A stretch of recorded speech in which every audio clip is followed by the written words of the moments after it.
Hello and welcome to 25 Things You Didn't Know About Planetary Annihilation. This will be a general thing about the game, not necessarily about the gameplay itself. So there'll be a range of topics from mods to offline servers to galactic war and lots of other tips in between. Let's get right to it. Number 1, you can play local games without internet access. So I've started the game without logging in, just to show this more clearly. You can do this by starting the executable directly from here. So without using the Uber launcher or the Steam launcher. So all I can do is start a custom local game. If I was online, there would be a toggle here which I could start either online or offline, and by online I do mean Uber servers. And you can see you can create a game as normal against the AI. There's no setup involved, so it's quite simple.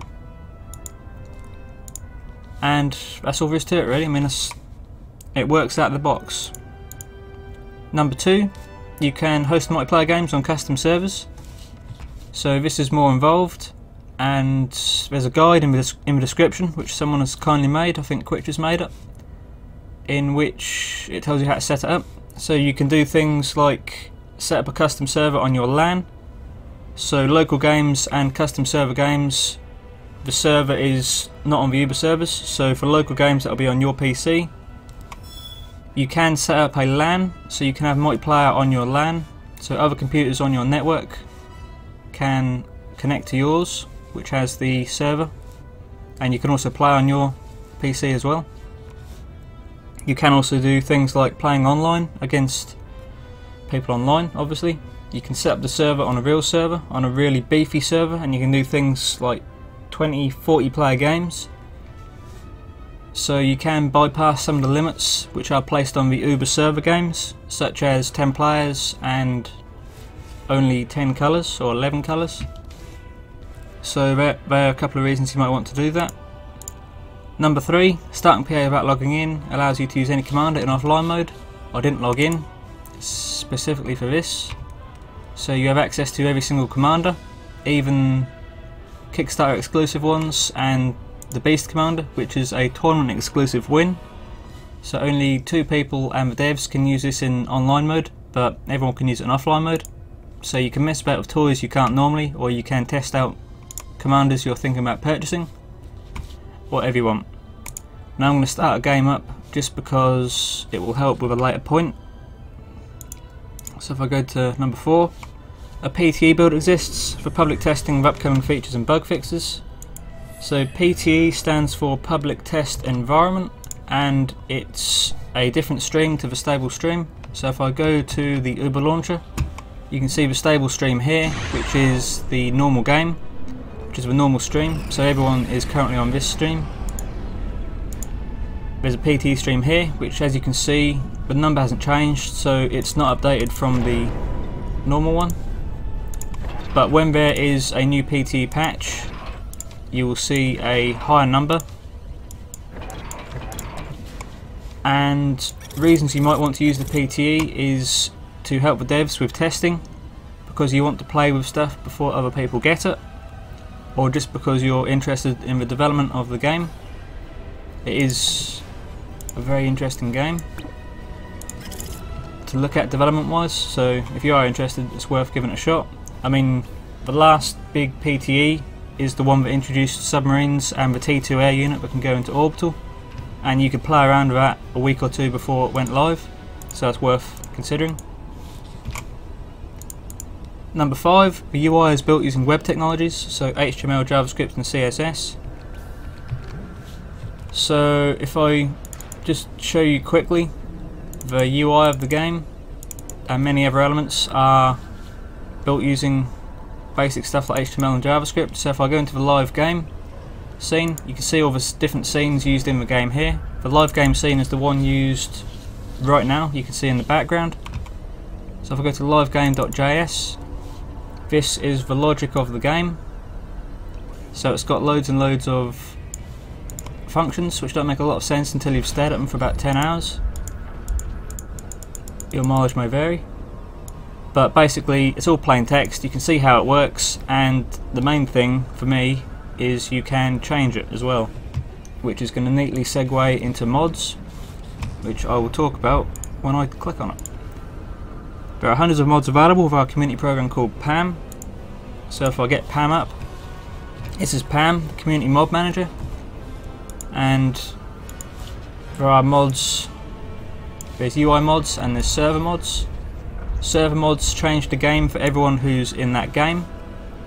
UI mods or client mods just change the game for one person. So if you've enabled, say, I don't know, system sharing, then that will affect only your system. And there's a lot of useful things you can do with mods. Number 7, server mods exist which change the balance of the game and introduce new game modes. So if I click on server mods, you can see a really popular one is the Orbital Warfare Overhaul mod, which I'd say is a balance mod. It changes all the orbital to how the authors think it should be. League of Commanders, I'd argue, is a game mode because it changes every commander to be unique, so you've got an extra layer of strategy when picking your commander at the start of the game. And there's others like Docks for Life, which I'd say is a game mode. It changes the units to be different levels of docks and crazy funny things like that. I mean, that's a popular mod as well, as is Boombot Wars. There's an Amp for Life mod as well, which is similar to Docks for Life. And you get things like Raid and Backer Deluxe, which makes the build speed 10 times faster for everything. So that leads to very manic games, especially when paired with Roll-Off Remover, which removes the roll-off time for factories, so units just go whizzing off when paired with Raid and Backer Deluxe. So I'd recommend them. Number 8, client mods exist which help customise the UI, which can be used in ranked gameplay. It's worth noting that you can use them in ranked gameplay because some people might not be aware of this. So things like Hot Build 2, which allows you to customise the keybinds a huge amount, so you can have multiple structures on one key and things like that. Once you've set it up how you like and gotten used to it, you can do things a lot quicker, which helps a lot with ranked gameplay. Other things you can do with client mods include changing the effects. So for example, the explosion effects and the effects for buildings and units, like the radar pings and stuff like that, Uber Cannon colour, and the projectiles. There's another one. The other main one is called Awesome Projectiles, which changes all the projectiles to be nice colourful lasers and things like that instead of the normal, which is largely boring yellow blobs. So let's get him doing something quick just to make sure he doesn't die straight away. That should probably do it. Number 9, bug fix mods exist for some hardware and software configurations. So if you've got a bit of a weird setup, I say weird, certain AMD cards have problems with brightness, so you can get bug fixes for them. You can also get a bug fix for certain Linux distributions to fix the mouse cursor. If you do have a problem and it is known, someone might have fixed it for you. These are things which aren't currently in the vanilla game, but someone's found a fix for it, which worked for them. Number 10, cheats exist in the form of stock mods provided by Uber. So that's why I started the game up. You can see it's a little bit different to normal. If I quickly go to the mod manager and show you what this looks like in there, these are the cheats which Uber provide.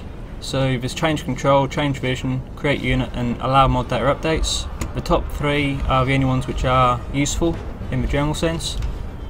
So if I quickly show you what they are, you can change the vision. In the top left you can click on AI and suddenly I know everything about the AI. I can change control over to the AI, so I can decide that, oh, I don't like them going there, I can go there. I don't like that factory, I'll delete that factory, which is quite fun. So if you just want a sandbox mode, basically, you can do this. You can also do things like copying units. So if I hover over, say, this tank, I can copy it with Control C, paste it with Control V, instant army. So you can have a lot of fun with this. And yeah, pretty cool. That's one way to make sure my commander doesn't get killed in the next 5 minutes. Number 11, you can use an enemy's teleporter if they leave it open.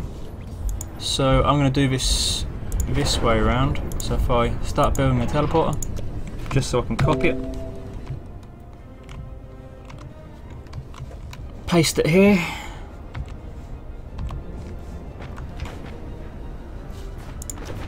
link them up, change control of these and tell them to not fire so they don't destroy the things you can use for teleporters. So it's worth noting if you're... Oh come on AI, don't do this to me. The AI is fighting for control. So you can see that he's gone through the enemy's teleporter, which is nice. So you just got to be careful to disable your teleporters once you're not using them anymore, especially if your commander has just escaped narrowly. That can be quite a fun way to troll people if they're not aware. I have mentioned this in another video, but it makes more sense to have it here really. Number 12. Some structures can only be built on specific points or on specific biomes. The classic example is mechs. So tier 1 and tier 2 mechs can only be built on metal points. There are other things such as jigs, which can only be built on gas giants, and Halleys should only be built on planets which you can smash, which you can tell by the little squares in the top right in the system view. And finally there's control modules which you place on the blue dots, which are on metal planets, which activate the Annihilator, which you can also activate in the top right. So that's something that most people should know, but if you're a new player you might not, so I've mentioned it here. Number 13, you can create systems which have incidental collisions. By incidental collision I mean, quickly start that and close it. By incidental I mean things like this. So I could have one planet going this way, another going this way. At some point in time they will collide without anyone having built any Halleys and smashing them.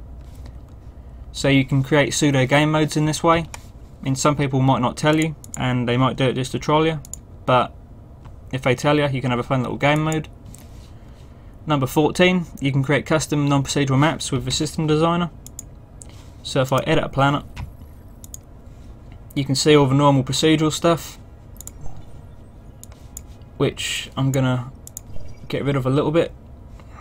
But if I go to more and advanced edit, you can create custom maps. So you can see here's the procedural bit I didn't fully get rid of. But if I click on CSG for example, this is all the special elements that get added, all the brushes.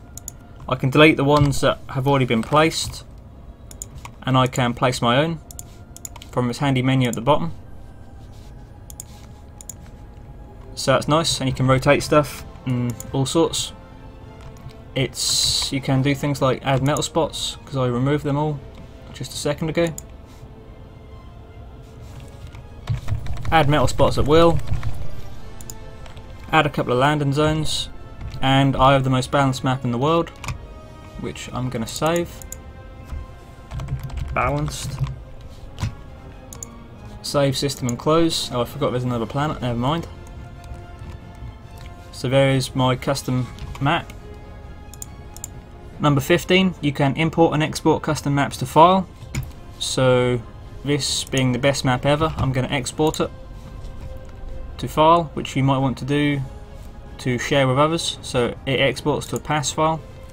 Now a lot of people share maps on the Uber forums. There's a map subforum for this. So that's one reason you might want to do this.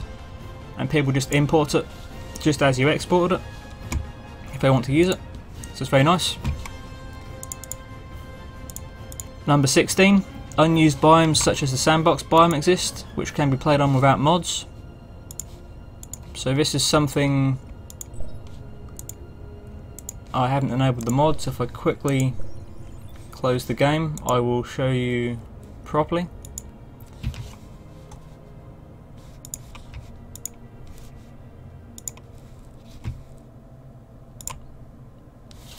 Launch the game.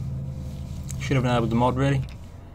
But basically there are certain biomes which are in the vanilla game which are not enabled by default. So you've got a couple for specific Galactic War systems, so the special systems at the end of some things. So you've got Ice Boss and Metal Boss, which are these, CSG Debug, which is used for debugging, and the Sandbox one, which is my favourite. So if I get rid of water coverage, oh, it already is, and preview it, you can see this is the Sandbox biome. Now you need the mod to be able to see it in the editor, but you don't need mods enabled to play it. So if someone has a game hosted with using one of these, you don't need a mod, and neither do they, to actually host it. So it's quite a boring thing, especially if you change the height range to 0.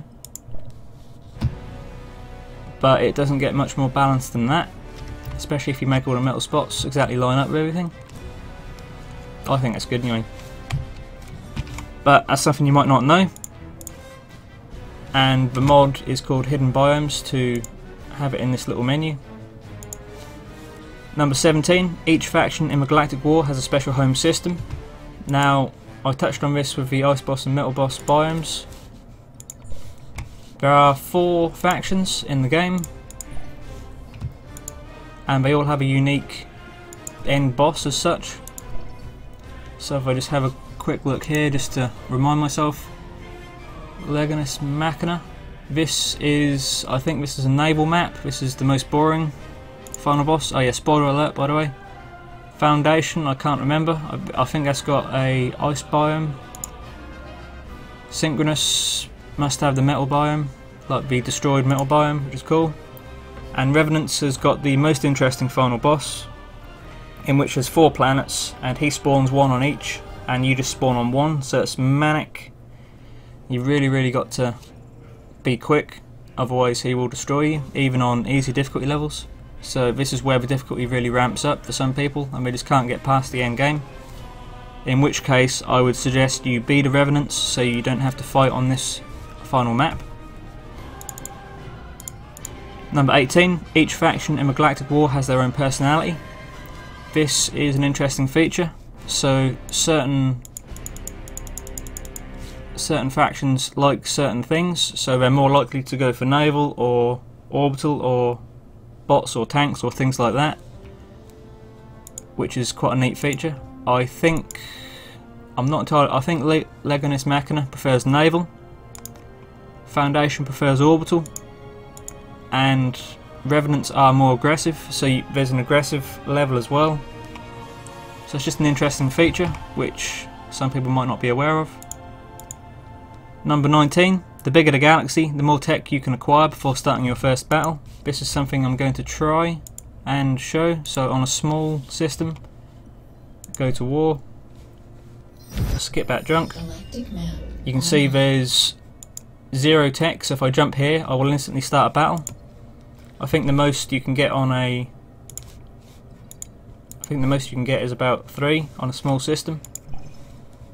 But on an uber-sized system, for the other end of the spectrum, you can have upwards of 10 blank spots. So you can have 10 techs before you start your first battle, which strangely makes uber-sized galaxies easier than small-sized galaxies. More of a grind certainly, but you've got a lot more tech to play with, so you're already at the level where you can just mow everything down. So you can see here I've got ample tech, and that's pretty much enough to win the entire war at this point, because I've got the right ones. But yeah, it's a useful thing to be aware of. Number 20, you can customise when strategic icons are visible. So if I get out of this and go to the settings menu, this is an important point I feel. I mean, some people might not agree, but show unit icons is normally on range dependent, meaning if you've zoomed in too close the icons disappear, which means you're suddenly looking at a blob of pretty graphics, but it's not good gameplay wise, in my opinion. I mean, if it's on always, you're always aware, especially when you're looking at enemies' blobs of units. You're not entirely sure what composition they have. It's better to have strategic icons enabled always, so it doesn't depend on display distance. Number 21, Twitch streaming is available directly from the game.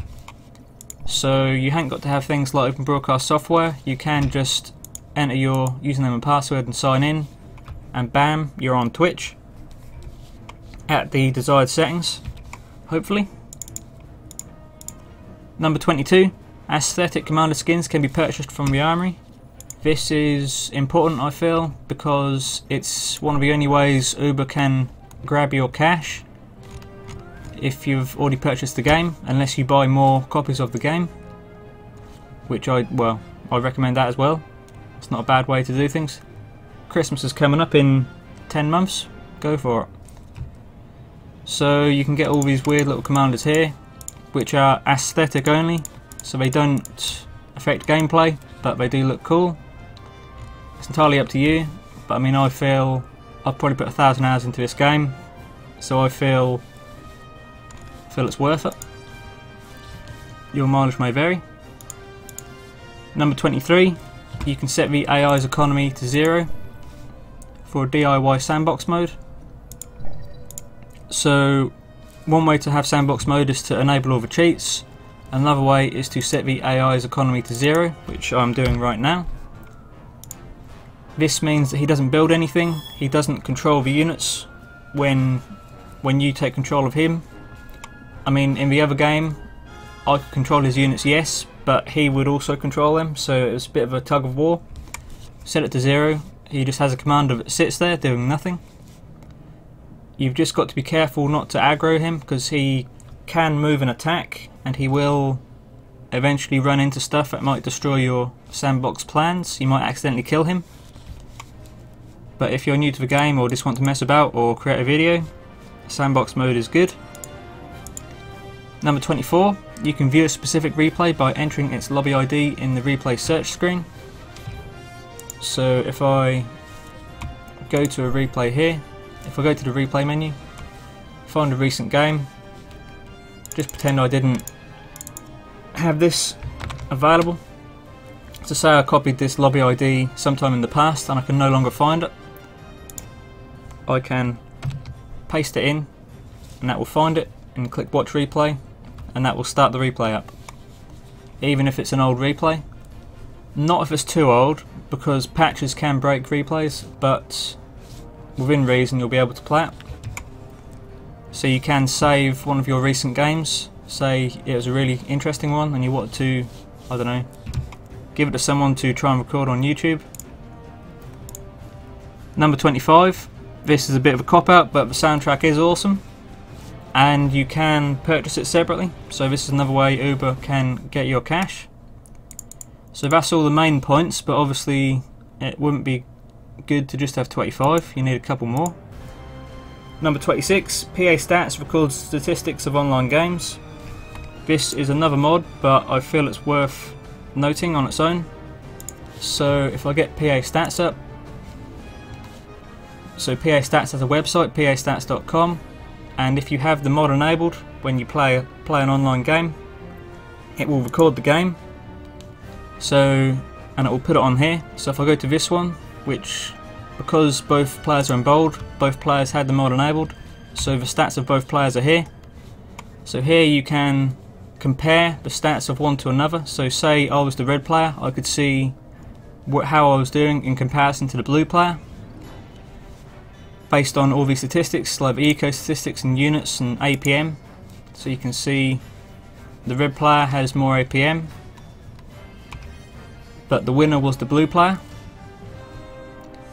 And you can also see things like where the units were built, where they were destroyed.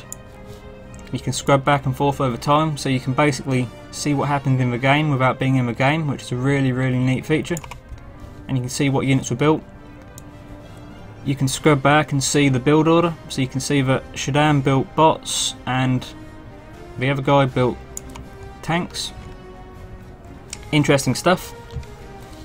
Also, it saves the lobby ID here, so it says launch replay in PA. There is a way to just click on this and that'll start PA up, but you need to do something. But if you haven't done that, you just click on it. It says it wasn't understood, but the lobby ID is there.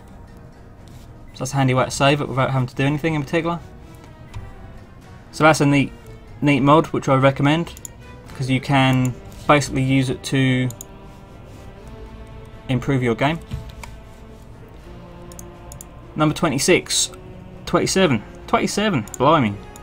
Oh yeah, that's 26. 27, online resources. So this is where I plug just about everything I can. There's a lot of online resources for things like mods and tournaments and basically everything PA, which I'm going to plug right now.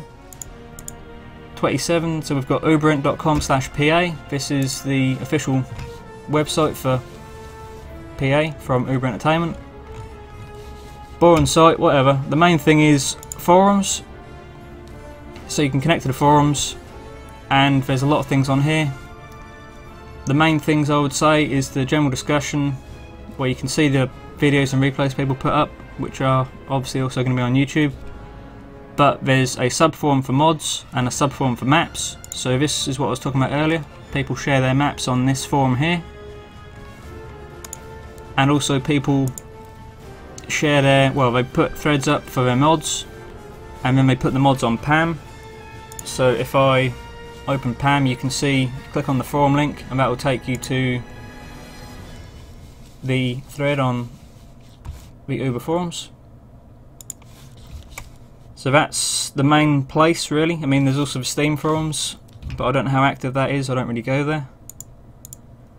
Next up is ExodusEsports.com. They set up all the tournaments and they have lots of guides on their site. So they have video guides, they have text guides, and they do set up a lot of events, which is quite a nice thing. So there's Clan Wars and King of the Planet currently going on, and there's quite a lot of stuff here. So if I go on guides quickly, you can see there's guides for mods, user interface, cookie cutter builds and things like that. How to set up a dedicated server, which is the link from point number 2, I think. PAStats.com, I've already said, is where the games from PAStats go. There is also an unofficial ladder on PALadder.com, which was about long before the official ladder, but it's still going strong. So it's another way to gauge your performance against others. It's smaller than the official one because only people who have PAStats enabled are on here, but still good. PAMods.com, this is my website about mods. So it's basically a place where you can see all the mods that are available on PAM. So if I go to one that I've actually done something with, where's one I've done something with? So basically, if I click on client mods, here's all the client mods. I know there's one I did a video on somewhere. Awesome projectiles, I think. So you see all the basic information you can see on PAM, and you can also see media about the mod, if media is available, which is a nice feature. That's about all it does. PAMatches.com, I don't know how active this is anymore, but it was, well, it still is one of the biggest websites for PA. And yeah, you get a lot of gameplay, there's tutorials and there's videos. In particular, it's focused on gameplay videos. We have pawiki.net, which is the community wiki, which is useful for quite a lot of things, but in particular it's useful as a resource for modders. I mean, you do get all the normal unit stuff as well, which I think is better suited for the unit database mod on PAM, which I recommend. So it documents all the engine calls and stuff like that, which is a nice resource. Finally, do we have finally? Oh yeah, the lobby, palobby.com. So here's where you can see the lobby without having to log into PA. So if you're at work, for example, and you just want to get a bit of a PA fix, you can just stare at the lobby, pretend you're about to play a game. That's always a nice thing to do. So it's got the same features as in the game. And one final thing, oh, I didn't even mention the IRC. So if I go to, what can you see? You can't see nothing there. webchat.esper.net. You can connect to an IRC network, which is a little community hub where you can have live text chat with other people. And the other way you can interact with people live, well, you can obviously go on Clans TeamSpeak. So if you go on the Uber forums, there is a sub-forum for clans. So you can join a clan, then you can talk with them on TeamSpeak. I mean, there's a lot of clans which have TeamSpeak. So there's Promethean, Realm, probably Angel's Court, and just about all the others have a way to communicate. And the other way to do it is to, again, have PAStats. One of the recent features enabled in PAStats is a global chat, which is a very nice feature built into the game,